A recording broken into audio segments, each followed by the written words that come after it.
Well, SAPD is telling us this is still an active investigation. And as we've seen for the last few weeks, volunteers are not giving up their search. They're also getting ready to go back out again today and search for Lina. Pamela Allen with Eagles Flight Advocacy and Outreach is joining us live this morning to talk about the search.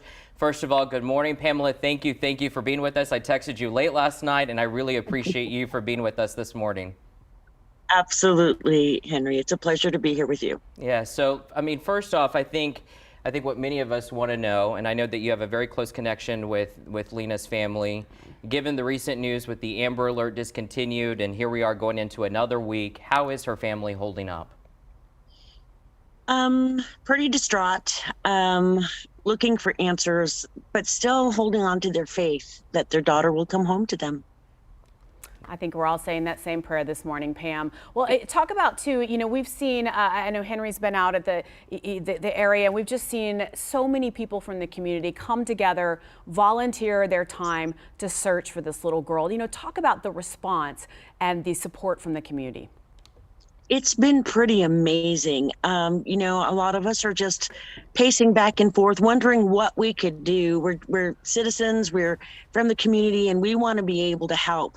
And so when we called some of these searches together, the overwhelming response has been from the Afghan community. They are, last time we had close to 150 of them, and it was pretty amazing. And today we expect the same outcome.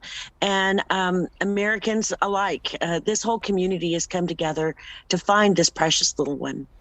Yeah, I think you said it best earlier this week, Pamela, that Lina has become really a child of San Antonio. I think all of us have really just kind of resonated around her and her family, as we know that they came here from Afghanistan in 2019 to escape the violence and the terror there, just to only come here and then now deal with this. I want to get back to that first question, Pamela, because this week has been a roller coaster. We've seen the FBI dive team out there. You and I were out there with the dad. And then we've seen, obviously, the Amber Alerts I mentioned discontinued. With everything going on, and you were saying they're kind of holding on to that faith, I mean, this is really tough for them right now. It's been exhausting for them just to see them go through that as well. When the divers came out, the family was unaware that this was happening. And so while the press conference was going on, I ran over to their apartment, and sure enough, they did not know. And I did not want them to find out about this dive through social media. So I got the translator. We ended up coming back to the site. And Henry, you were there when, you know, Dad just dropped to his knees and started praying. And all of us were just so pulled in by that sight, because he is holding on to hope that his daughter will come home. And then when the Amber Alert happened, I'm like, okay, we need to get over there, because I didn't want the same thing to happen. But I was so relieved to see that FBI was already there with the translator to let him know and understand that they're still looking for his baby, and that they're not giving up.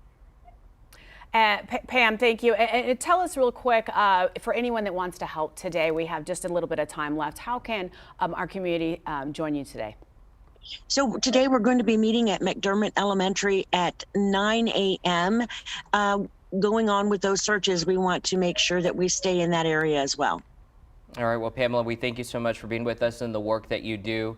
Good luck today, and keep us posted on everything. Thank you so much for being with us. Thanks so much. Be safe.